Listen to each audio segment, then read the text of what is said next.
The following content is provided under a Creative Commons license. Your support will help MIT OpenCourseware continue to offer high-quality educational resources for free. To make a donation or to view additional materials from hundreds of MIT courses, visit MIT OpenCourseware at ocw.mit.edu. So we're ready to begin the fifth lecture. I'm glad to be back. Thank you for entertaining my colleague Haynes Miller. So today we're going to continue where he started. Namely, what he talked about was the chain rule, which is probably the most powerful technique for extending the kinds of functions that you can differentiate. Now we're going to use the chain rule in some rather clever algebraic ways today. So the topic for today is what's known as implicit differentiation.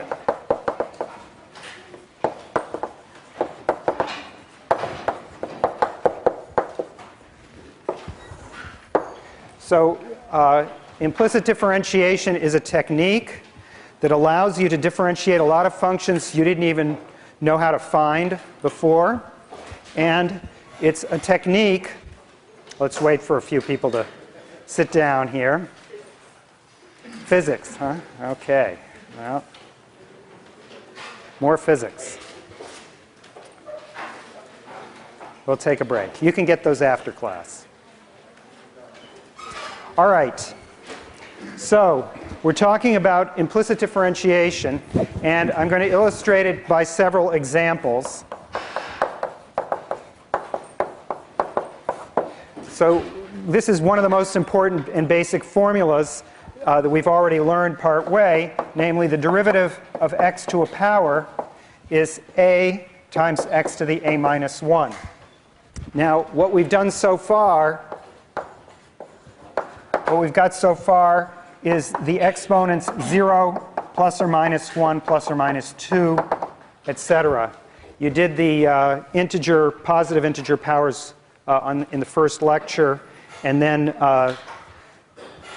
yesterday Professor Miller told you about the negative powers. So what we're going to do right now, today, is we're going to consider the exponents which are rational numbers, ratios of integers. So a is m over n, m and n are integers. All right, so that's our goal for right now, and we're going to use this method of implicit differentiation. In particular, it's important to realize that this covers the case m equals 1, and those are the nth roots. So when we take the 1 over n power, we're going to cover that right now, along with many other examples. Okay?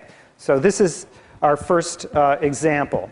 So how do we get started? Well, we just write down a formula for the function. The function is y is equal to x to the power m over n. That's what we're trying to deal with. And now there's really only two steps. The first step is to take this equation to the nth power. So write it as y to the n is equal to x to the m. All right, so that's just the same equation rewritten. And now what we're going to do is we're going to differentiate.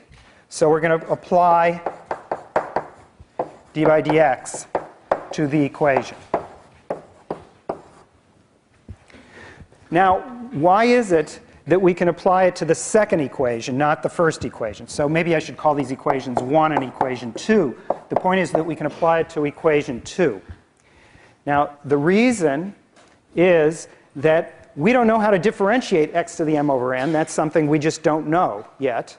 But we do know how to differentiate integer powers. Those are the things that we took care of before. So now we're in shape to be able to do the differentiation. So I'm going to write it out explicitly over here without carrying it out just yet. That's d by dx of y to the n is equal to d by dx of x to the m power. And now you see this expression here requires us to do something we couldn't do before yesterday. Namely, this y is a function of x. So we have to apply the chain rule here.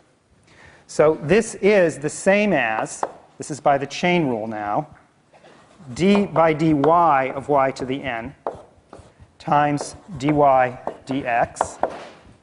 And then on the right-hand side, we can just carry it out. We know the formula. It's mx to the m minus 1. All right, so this is our scheme. And now you'll see in a minute why we win with this. So first of all, there are two factors here. One of them is unknown. In fact, it's what we're looking for.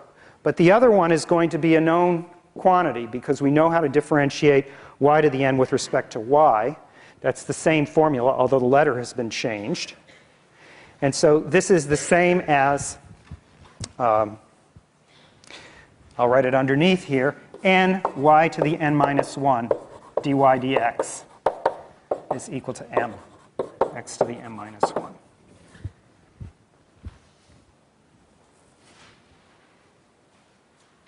Okay, now comes, if you like, the non-calculus part of the problem. Remember, the non-calculus part of the problem is always the messier part of the problem. So we want to figure out this formula. This formula, the answer over here, which maybe I'll put in a box now, has this expressed much more simply, only in terms of x. And what we have to do now is to solve for dy dx using algebra and then solve in all the way in terms of x. So first of all, we solve for dy dx. So I do that by dividing the factor on the left-hand side. So I get here m x to the m minus 1 divided by n y to the n minus 1. And now I'm going to plug in. So I'll write this as m over n. This is x to the m minus 1.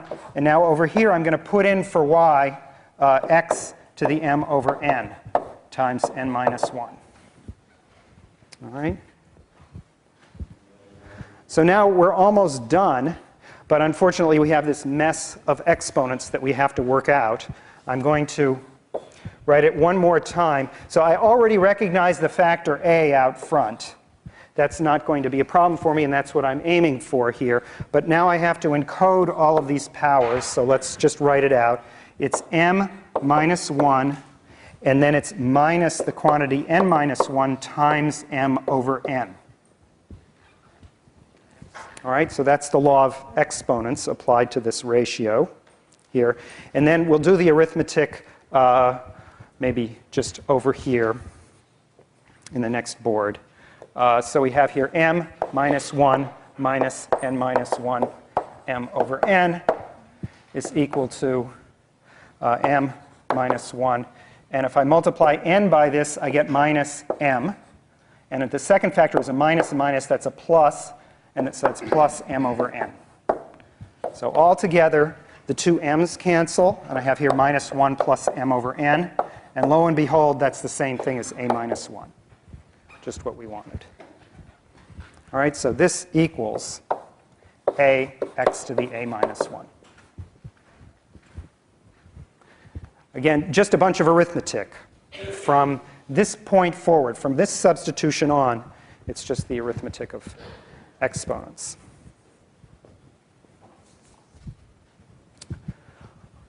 All right, so we've done our first example here.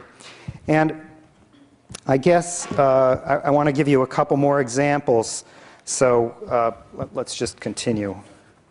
The next example, I'll keep it relatively simple. So we have example 2, which is going to be the function x squared plus y squared is equal to 1. Well, that's not really a function. This, again, is a way of defining y as a function of x implicitly. There's the idea that I could solve for y if I wanted to. And indeed, let's do that. So if you solve for y here, what happens is you get y squared is equal to 1 minus x squared, and y is equal to plus or minus square root of 1 minus x squared. So this, if you like, is the implicit definition. And here is the explicit function y as a function of x. And now, just for my own convenience, I'm just going to take the positive branch, right? This is the function.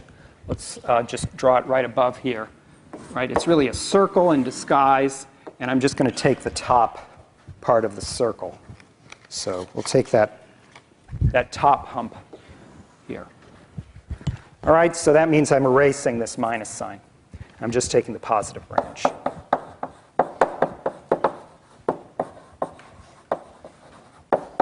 Just for my convenience, I could do it just as well with the negative branch. All right, so now I've taken the solution and I can differentiate this. So rather than using this dy by dx notation over here, I'm going to switch notations on over here because it's less writing, and I'm going to write y prime and change notations. Okay, so I want to take the derivative of this. Well, this is a somewhat complicated function here. It's the square root of 1 minus x squared. And the right way always to look at functions like this is to rewrite them using the fractional power notation. All right? That's the first step in computing a derivative of a square root. And then the second step here is what? Somebody want to tell me? What? Chain rule. Yeah, that's good. Chain rule, that's it. So we have two things. We start with one, and then we do something else to it. So whenever we do two things to something, we need to apply the chain rule. So 1 minus x squared, square root. All right, so how do we do that? Well, the first factor I claim is the derivative of this thing. So this is a half blah to the minus 1/2. So I'm doing this by the sort of advanced method now because we've already graduated. You already did the chain rule last time. So what does this mean? This is an abbreviation for the derivative with respect to blah of blah to the 1/2, whatever it is. All right, so that's the first factor that we're going to use. Rather than actually write out a variable for it, and pass through, as I did previously with this y and x variable here, I'm just going to skip that step, and I'm going to let you imagine it as being a placeholder for that variable. So this variable is now parenthesis.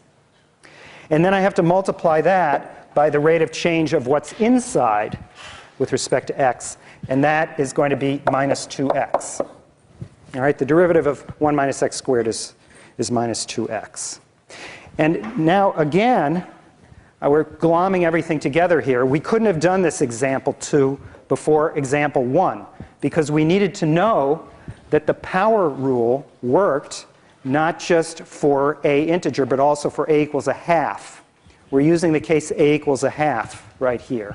It's 1/2 times, and this minus 1/2 here is a minus 1, right? So this is the case a equals 1/2. A minus 1 happens to be minus 1/2. Okay, so I'm putting all those things together, and within a week you have to be doing this very automatically. So we're going to do it at this speed now. You want to do it even faster ultimately. Yes? Could you have done it implicitly without the question is, could I have done it implicitly without the square roots? And the answer is yes, that's what I'm about to do. Okay?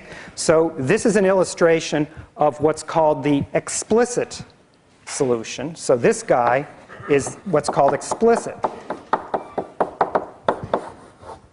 And I want to contrast it with the method that we're going to now use today. So it involves a lot of complications. It involves the chain rule, and as we'll see, it can get messier and messier.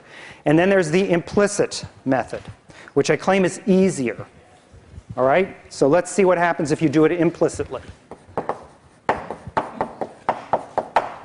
The implicit method involves, instead of writing the function in this relatively complicated way with the square root, it involves leaving it alone. Don't do anything to it. In this previous case, we were left with something which was complicated, say x to the 1/3 or x to the 1/2 or something complicated, we had to simplify it. We had an equation 1 which was more complicated. We simplified it and then differentiated it. And so that was the simpler case. Well, here the simplest equation for us to differentiate is the one we started with, because squares are practically the easiest things after first powers or maybe 0th powers to differentiate. So we're leaving it alone. This is the simplest possible form for it. And now we're going to differentiate. So what happens?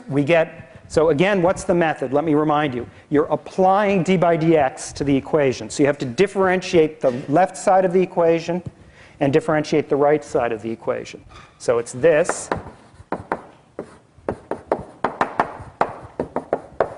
And what you get is 2x plus 2y prime is equal to what?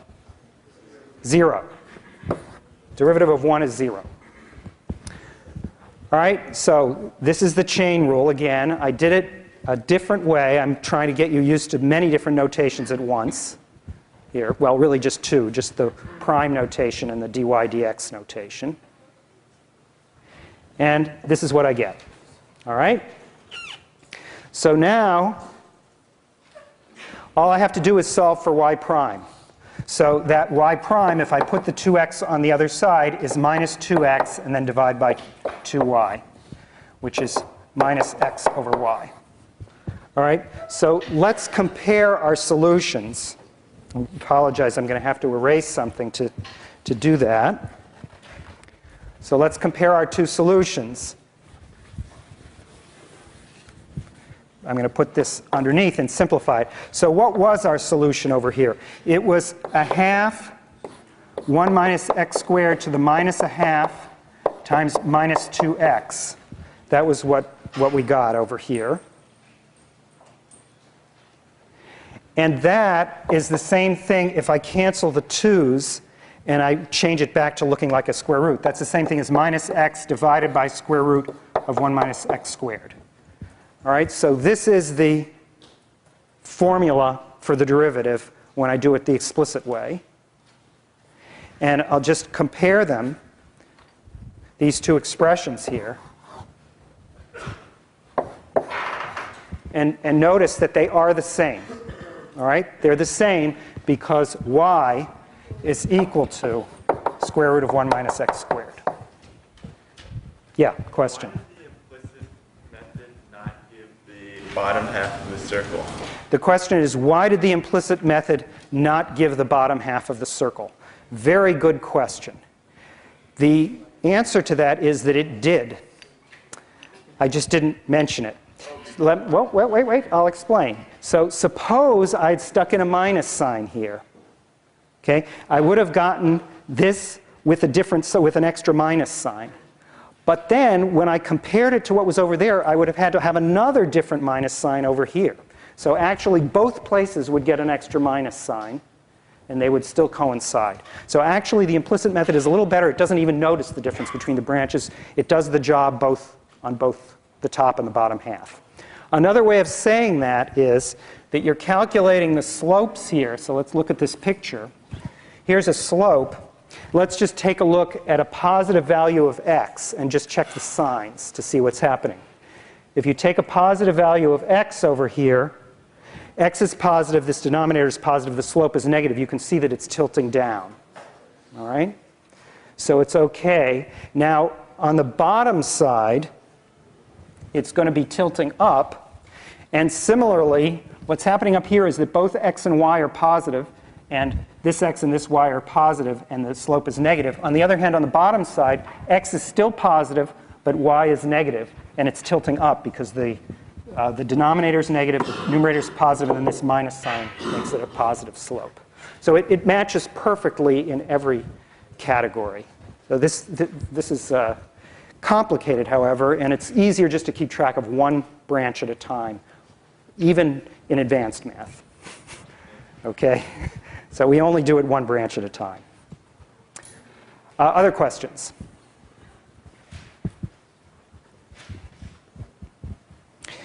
Okay, so now I want to give you a slightly more complicated example here.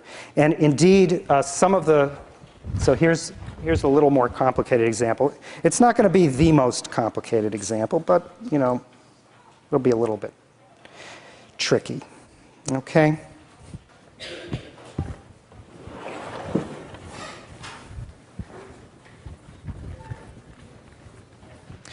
So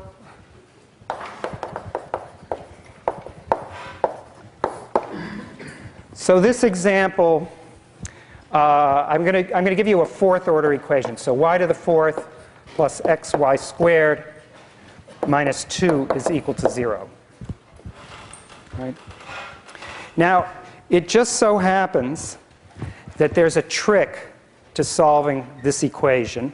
So actually, you can do both the explicit method and the non-explicit method. Okay? So the explicit method would say, okay, well, I want to solve for this. So I'm going to use the quadratic formula, but on y squared. This is quadratic in y squared, because there's a fourth power and a second power, and the first and the third powers are missing. So this is y squared is equal to minus x plus or minus the square root of x squared minus 4 times minus 2 divided by 2. Okay, so this x is the b, this minus 2 is the c, and a is equal to 1 in the quadratic formula.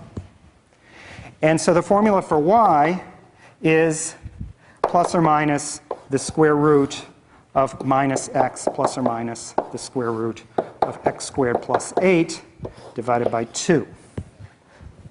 All right? So now you can see this problem of branches. This happens actually in a lot of cases, coming up in an elaborate way. You have two choices for the sign here. You have two choices for the sign here. Conceivably, there are as many as 4 roots to this equation because it's a fourth degree equation. It's quite a mess. You should have to check each branch separately. And this really is that level of complexity. And in general, it's very difficult to figure out the formulas for quartic equations. But fortunately, we're never going to use them. That is, we're never going to need those formulas. So the implicit method is far easier. So the implicit method just says, OK, I'll leave the equation in its simplest form and now differentiate. So when I differentiate, I get 4y cubed y prime plus, now here I have to apply the product rule. So I differentiate the x and the y squared separately. First, I differentiate with respect to x, so I get y squared. Then I differentiate with respect to the other factor, the y squared factor, and I get x times 2y y prime. And then the 0 gives me 0, so minus 0 equals 0. All right, so there's the implicit differentiation step. And now I just want to solve for y prime. So I'm going to factor out 4y cubed plus 2xy. That's the factor on y prime. And I'm going to put the y squared on the other side, minus y squared over here. And so the formula for y prime is minus y squared divided by 4y cubed plus 2xy. So that's the formula for the solution, for the slope. Do you have a question? For the y, would we have to put in what you solved for explicit? So the question is, for the y, would we have to put in what we solved for in the explicit equation? And the answer is absolutely yes. That's exactly the point. So this is not a complete solution to a problem. We started with an implicit equation, we differentiated, and we got, in the end, also an implicit equation. It doesn't tell us what y is as a function of x. We have to go back to this formula to get the formula for x. So for example, well, let me give you an example here. So this is the hides a degree of complexity of the problem, but it's a degree of complexity that we must live with here. So for example, at x equals 1, you can see that y equals 1 solves. That happens to be, solves y to the 4th plus xy squared minus 2 is equal to 0. That's why I picked the 2, actually. So it would be 1 plus 1 minus 2 equals 0. I just wanted to have a convenient solution there to pull out of my hat at this point. So I did that. And so we now know that when x equals 1, y equals 1, so at 1, 1 along the curve, the slope is equal to what? Well, I have to plug in here minus 1 squared divided by 4 times 1 cubed plus 2 times 1 times 1. That's just plugging in that formula over there, which turns out to be minus 1/6. All right, so I can get it. On the other hand, but at, say, x equals 2, we're stuck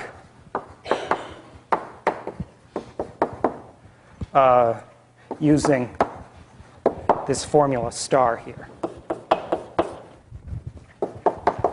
to find y.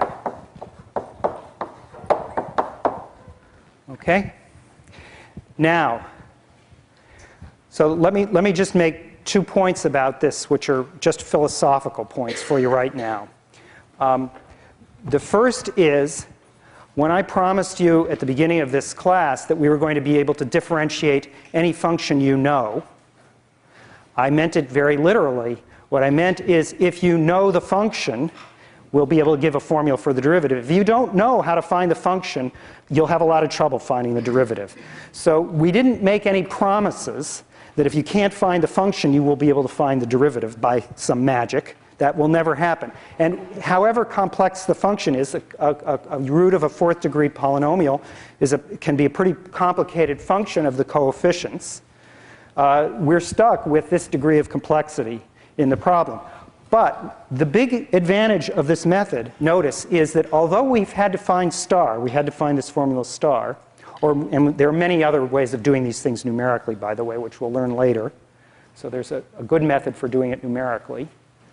Although we had to find star, we never had to differentiate it.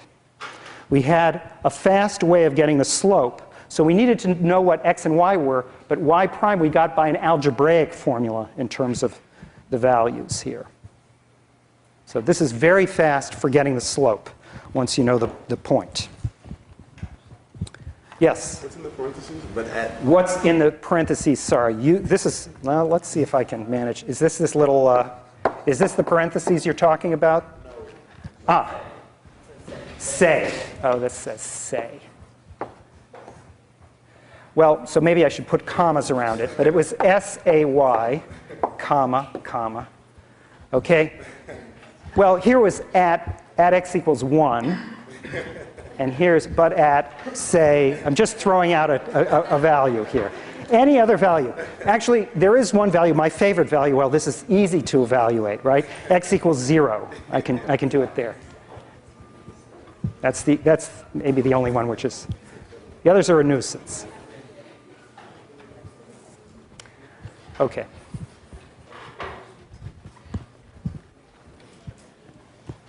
All right. Other questions? Okay, now we have to do something more here. So I claimed to you that we could differentiate all the functions we know, but really we can learn a tremendous about some functions which are really hard to get at. So this implicit differentiation method has one very, very important application.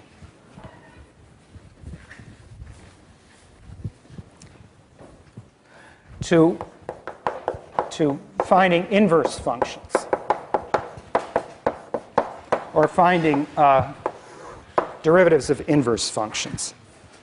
So let's talk about that next.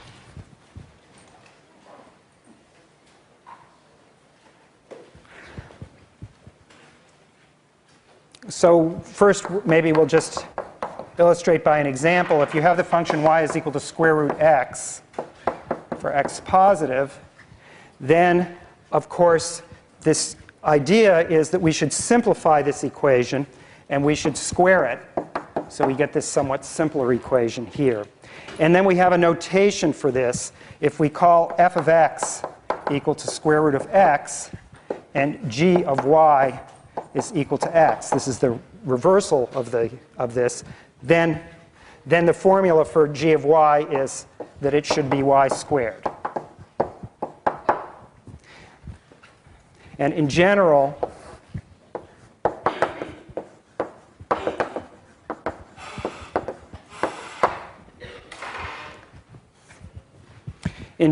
if we start with any old y is equal to f of x, and we just write down this is the defining relation for a function g, the property that we're saying is that g of f of x has got to bring us back to x. And we write that in a couple of different ways. We call g the inverse of f, and also we call f the inverse of g. Although I'm going to be silent about which variable I want to use because people mix them up a little bit, as we'll be doing when we draw a few pictures of this.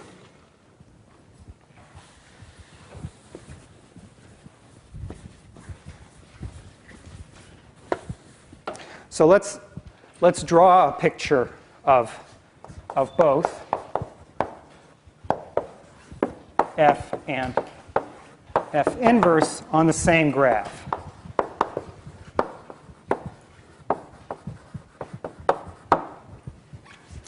So first of all, I'm going to draw the graph of f of x is equal to square root of x. All right, that's some shape like this. And now, in order to understand what g of y is, so let's do the analysis in general, but then we'll draw it in this particular case. If you have g of y is equal to x, that's really just the same equation, right? This is the equation g of y is equal to x. That's y squared equals x. This is y equals square root of x. Those are the same equation. It's the same curve. But suppose now that we wanted to write down what g of x is. Okay, in other words, we wanted to switch the variables, so draw them, as I said, on the same graph with the same x and the same y axes. Then that would be, in effect, trading the roles of x and y. We have to rename every point on the graph, which is the ordered pair x, y, and trade it for the opposite ones. And when you exchange x and y, so to do this, exchange x and y. And when you do that, graphically, what that looks like is the following. Suppose you have a place here, and this is the x and this is the y. Then you want to trade them. So you want the y here, right, and the x up there. So it's this sort of opposite place over there. And that is the place which is directly opposite this point across the diagonal line x equals y. So you reflect across this, or you flip across that, and you get this other shape that looks like this. Maybe I'll draw it with a colored piece of chalk here. All right. So this guy here is y equals f inverse of x, right? And indeed, if you look at these graphs, this one is the square root. This one happens to be y equals x squared. Right? They're just, it's if you take this one and you turn it and you reverse the roles of the x-axis and the y-axis and tilt it on its side. All right, so that's a picture of what an inverse function is. And now I want to show you that the method of implicit differentiation allows us to compute the derivatives of inverse functions. So let me just say it in general, and then I'll carry it out in particular. So implicit differentiation allows us to find the derivative of any inverse function provided we know the derivative of the function.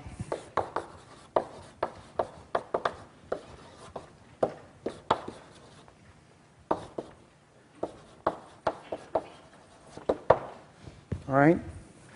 So let's do that for what is an example which is truly complicated and a little subtle here and has a very pretty answer. So we'll carry out an example here, which is the function y is equal to the inverse tangent.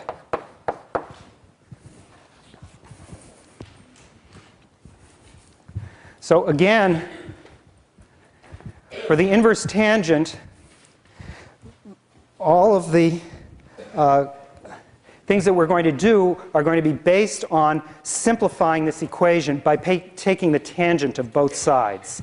So let me remind you, by the way, the inverse tangent is what's also known as arctangent of x. That's just another notation for the same thing. And the way what we're going to use to describe this function is the equation tan y is equal to x.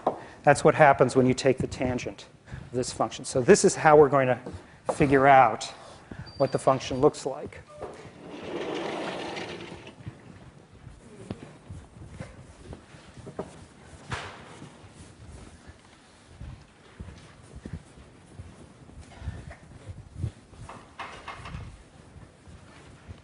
All right. So first of all, I want to draw it, and then we'll do the computation. Okay? So let's make the diagram first, make the sketch. So I want to do something which is analogous to what I did over here with the square root function. So first of all, I remind you that the tangent function is defined between two values here, which are pi over 2 and minus pi over 2. And it starts out at minus infinity and curves up like this. So that's the function tan x. Okay?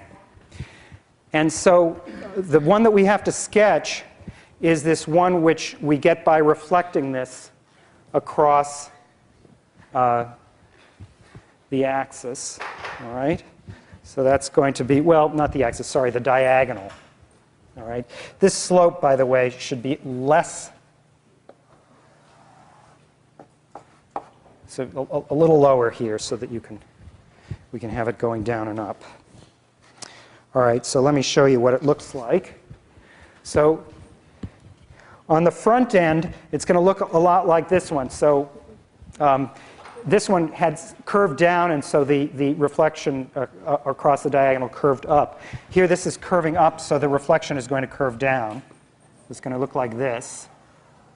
All right, maybe I should, sorry, let's use a different color because it's reversed from what we had before. So I'll just call it green. All right, we'll do this.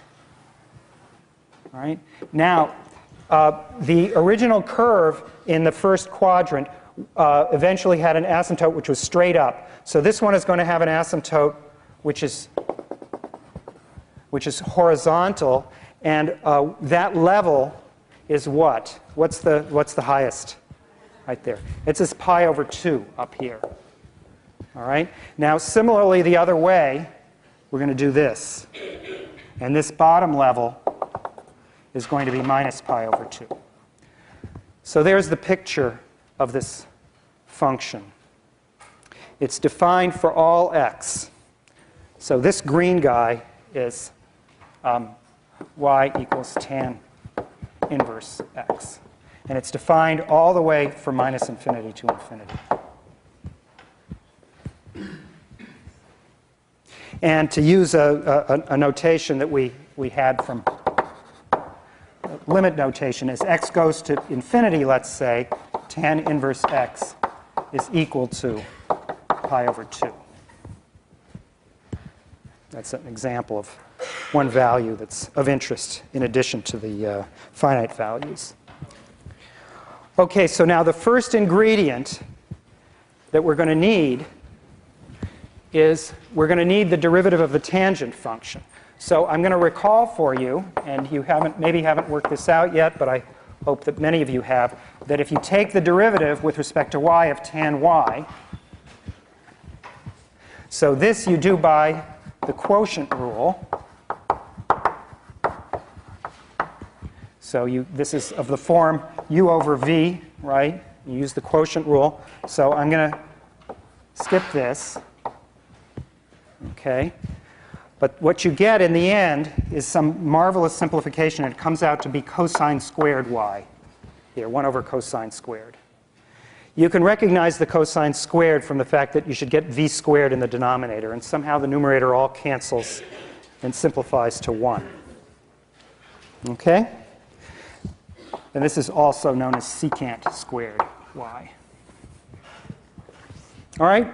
So that's something that, if you haven't done it yet, you're going to have to do this as an exercise. All right. Okay, so we need that ingredient, and now we're just going to differentiate our equation. And what do we get? We get, again, d by dy tan y times dy dx is equal to 1. Or, if you like, 1 over cosine squared y times, in the other notation, y prime is equal to 1. So I've just used the formula that I just wrote down there. All right, now all I have to do is solve for y prime. It's cosine squared y. Okay? Unfortunately, this is not the form that we ever want to leave these things in. Again, this is the same problem we had with that ugly square root expression or with any of the others. We want to rewrite it in terms of x. Our original question was, what is d by dx of tan inverse of x?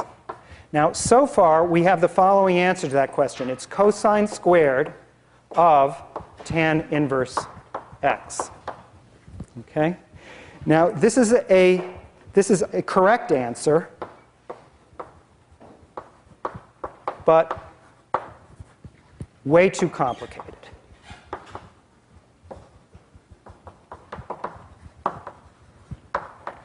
Now, that doesn't mean that if you took a random collection of functions, you wouldn't end up with something this complicated. But these particular functions, these beautiful circular functions involved with trigonometry, all have very nice formulas associated with them. And this simplifies tremendously. And so one of the skills that you need to do to develop when you're dealing with trig functions is to simplify this. And so let's see now that expressions like this all simplify. So here we go. There's only one formula, one ingredient that we need to use to do this, and then we're going to draw a diagram. So the ingredient, again, is the original defining relationship that tan y is equal to x. So tan y equals x can be encoded in a right triangle in the following way. Here's the right triangle, and tan y means that y should be represented as an angle. And then its tangent is the ratio of this vertical to this horizontal side. So I'm just going to pick two values that work, namely x and 1. Those are the simplest ones. So I've encoded this equation in this picture. And now, all I have to do is figure out what the cosine of y is in this right triangle here. In order to do that, I need to figure out what the hypotenuse is. But that's just square root of 1 plus x squared. And now I can read off what the cosine of y is. So the cosine of y is 1 divided by the hypotenuse. So it's 1 over square root, 1 plus x squared. That's it. Yeah. Okay? And so cosine squared is just 1 over 1 plus x squared. And so our answer over here, the preferred answer, which is way simpler than what I wrote up there, is that d by dx of tan inverse x is equal to 1 over 1 plus x squared.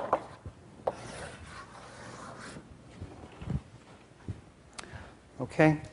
Now,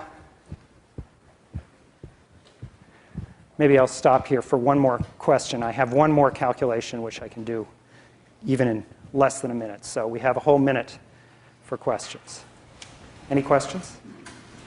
Yeah? What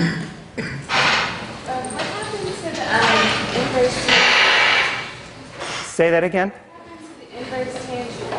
What happens to the inverse tangent?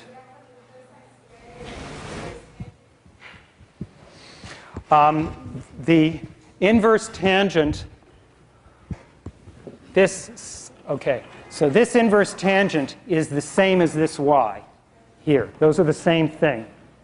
So what I did was I skipped this step here entirely. I never wrote that down, but the inverse tangent was that y. The issue was, what's a good formula for cosine y in terms of x? So I am evaluating that, but I'm doing it using the letter y. So in other words, what happened to the inverse tangent is that I called it y, which is what it's been all along. Okay, so now I'm going to do the case of the sine, the inverse sine. And I'll show you how easy this is if I don't fuss with, because this one has an easy trig identity associated with it. So if y is equal to sine inverse x, then sine y is equal to x. And now watch how simple it is when I do the differentiation. I just differentiate. I get cosine y times y prime is equal to 1. All right?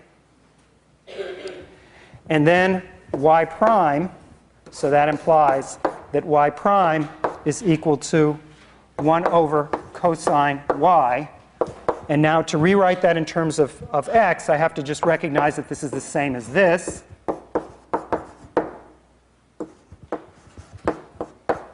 Which is the same as 1 over square root of 1 minus x squared.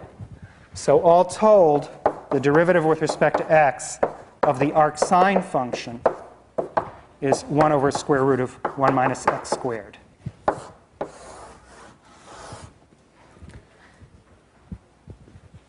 Right, so these implicit differentiations are very convenient. However, I warn you that you do have to be careful about the range of applicability of these things. And you have to draw a picture like this one to make sure you know where this makes sense. In other words, you have to pick a branch of the sine function to work that out. And there's something like that on your problem set, and it's also discussed in your text. So we'll stop here.